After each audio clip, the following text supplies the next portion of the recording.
Et puis dans l'actualité des régions, le développement de la vidéosurveillance dans de nombreuses communes avec l'aide financière de l'État. Même des petits villages s'y mettent maintenant. Un exemple à Tinchebray dans l'Orne, à peine 3000 habitants, mais bientôt une dizaine de caméras dans un bourg plutôt tranquille. Axel Cariou, Xavier Toby.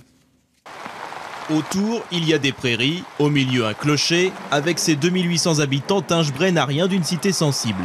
10 caméras de vidéosurveillance vont pourtant y être installées, de quoi alimenter toutes les discussions, même sous la pluie. On n'est plus libre de faire ce qu'on veut.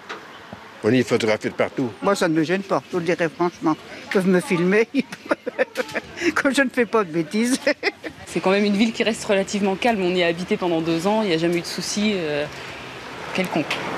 Donc là, ça fait un lourd investissement? Oui, je pense. Donc les impôts, après, ça va...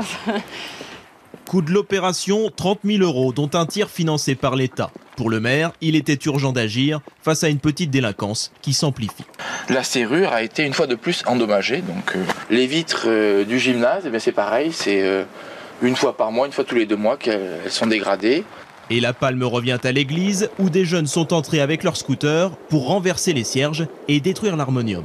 Et les touches ont été toutes endommagées, soulevées, donc irréparables. Facture totale, 10 000 €. Le maire pense donc amortir très vite ses caméras. Quant à la liberté individuelle, il promet qu'elle sera respectée. Les enregistrements ne sont pas gardés. En plus de ça, si des fois par hasard il y avait quelque chose de commis sur ces lieux publics, à ce moment-là, il n'y a qu'une personne qui est habilitée à regarder le film, c'est la gendarmerie. Alors, inutile de sourire, même si vous êtes filmé. En France, plus de 2000 communes sont déjà équipées d'un tel dispositif.